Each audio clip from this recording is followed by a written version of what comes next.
بنتكلم كتير مع بعض عن اختراعات ذكية وحاجات تكنولوجية كده لطيفة جدا ومفيدة جدا، لكن للأمانة برضو كتير من الاختراعات اللي بنتكلم عنها دي بتبقى حاجات يعني مش مهمة قوي وقد تكون تافهة شوية. وانا كواحد بيجيب ويجرب اختراعات بأشكال وألوان كتير جدا، ففي شوية اختراعات الحقيقة تافهة جدا في فكرتها، لكن ما زالت بتقدم حاجة يعني زيادة كده ومفيدة بدرجة ما، برغم ان هي ممكن تكون حاجة هايفة وملهاش لازمة كبيرة، لكن بتعمل حاجة ولو صغيرة. فأهلا بيك في فيديو جديد من سلسلة كولكشن اختراعات المحببة إلى قلبي، والحلقة بتاعت النهاردة عبارة عن اختراعات تافهة لكن ليها لازمة. فلو حابب تتفرج معايا على مجموعة من الاختراعات اللي غالبا انت ما شفتهاش قبل كده النهاردة، وهتكتشف معاها كمان احتياج انت ما كنتش عارف ان هو عندك غير لما شفت الاختراعات البسيطة الهايفة دي، كمل معايا الفيديو ده للآخر وما تنساش تقول لي رأيك في الكومنتات.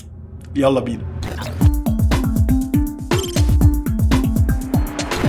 صباح الخير ومساء الفل على الكل، انا اندرو اديد، والنهارده معانا 4 اختراعات صغيرين كده مش مهمين قوي لكن بيقوموا بدور صغير، والدور ده ممكن انت تكون محتاجه في حياتك او تحس انه بيحل لك مشكله ولو صغيره. اول اختراع معايا النهارده هو موجود في العلبه دي اللي مكتوب عليها كورد اورجانيزر، او يعني حاجه بترتب الكابلات او الاسلاك بتاعتك، وتعال نشوف ده بيعمل ايه بالظبط. علبه الكورد اورجانيزر دي جواها مجموعه من القطع السيليكون اللي بالمنظر ده، عندك 2 من اللون ده و2 تانيين من اللون الفاتح ده، وهو عباره عن قطعه من السيليكون او الرابر كده اللي هو الطري شويه، وشكله غريب حبه كده، تحس ان هو قالب على شنب بني ادم او حاجه. ومن الظهر هنا هتلاقي فيه جزء من الستيكر ال3M اللي انت ممكن تشيله علشان تلزقه على اي حاجه. والحقيقه القطعه دي بتحل مشكله بسيطه، الا وهي ان انت لما يكون عندك جهاز والجهاز ده له سلك طويل، ولنفترض مثلا ان هو خلاط في المطبخ ولا توستر ولا اي حاجه من الحاجات اللي تكون محطوطه كده والسلك بتاعها ما انتش عارف توديه فين، فده المفروض ان هو يحل لك القصه دي. تعال نتخيل مع بعض ان السماعه البوز دي هي الجهاز اللي عندك في المطبخ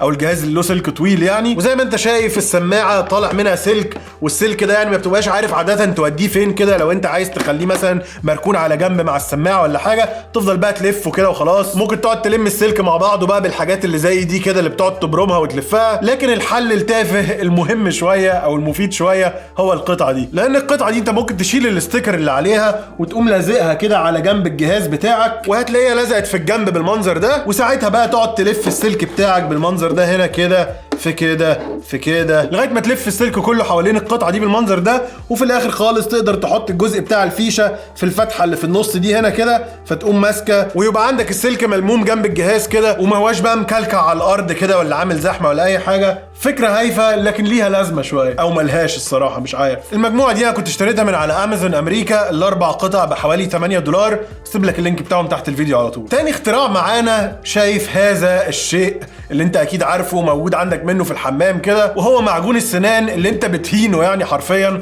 علشان توصل لاخر نقطه فيه، وتقعد تفعص بقى فيه كده وتتنيه كده شويه وتزق كده شويه وبتاع. جبت لك حاجه هايفه كده هتحل لك المشكله دي بشكل اشيك شويه. الحاجه دي هي الاكس واي كي اللي انت شايفها دي، وزي ما انت شايف مكتوب توث بيست سكويزر، يعني مفعص لمعجون السنان، ودي 2 بيسز، يعني العلبه دي بيكون فيها قطعتين، والقطعه الواحده في الاثنين بيكون شكلها عامل كده. فكرتها بسيطة جدا وهايفة جدا، لكن الحقيقة أنا بستخدمها بقالي شوية وهي بتفرق بشكل كويس يعني في الموضوع ده. وده مش بس علشان تجيب آخر المعجون يعني زي ما بتعمل كده في آخر شوية، لكن الحقيقة إن من أول ما بتستخدم المعجون خالص وهو بيزود شوية ميزات كده للمعجون، وبيخليه كده محطوط قدامك جنب الحوض بشكل مهنب شوية. تعال نشوف كده إزاي. زي ما أنت شايف ده معجون مستهلك يعني، وفيه طبعا لسه شوية، لكن فيه هنا بقى من تحت، ولازم أقعد بقى أفعص كده شوية من تحت لغاية ما أجيب الشوية دول فوق هنا وبتاع. لكن من غير ما تحتاج تعمل كده، أنت بتلف الجزء اللي على الجنب ده كده شويه لغايه ما في فتحه رفيعه كده تيجي عليه من فوق على طول، وده عشان تبتدي تعدي الانبوبه بتاعه المعجون كده في الفتحه دي، وهتلاقيها بقت بالمنظر ده. وساعتها تبتدي بقى تلف المعجون من هنا، وهتلاقيه عمال يتلم معاك بالمنظر ده، تلف اكتر تلف اكتر، وهو كده عمال يضغط على المعجون ان هو يطلع فوق اكتر زي ما انت شايف كده. وساعتها كل الجزء الفاضي في انبوبه المعجون هتكون ملفوفه على الجزء اللي انت عمال تبرمه ده كده، والجزء اللي فوق بعد كده ده كله معجون مليان.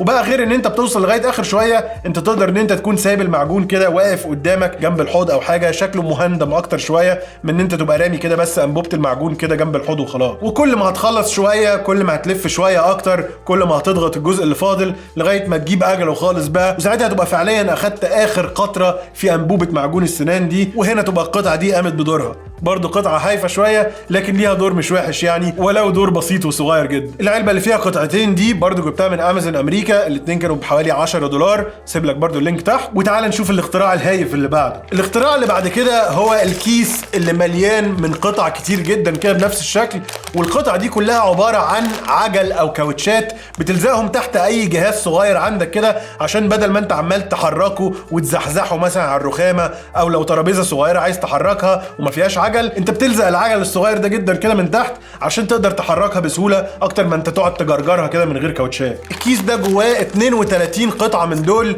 لو بصينا على اي قطعة فيهم كده هتلاقي ان هي من تحت كده مسطحة او يعني حتة عدلة، تقدر في الاربع خروم دي ان انت تمسمر القطعة دي في رجل مثلا اي ترابيزة خشب او حاجة، او لو انت مش عايز تعدي مسامير من هنا تقدر تستخدم برضو الدبل فيس اللي جاي معاها. هتلاقي عندك قطع كتير من دي برضو بتلزقها على الناحيتين، وبتلزقها في المكان ده هنا كده، وتقوم لازقها من تحت على اي جهاز او حاجه.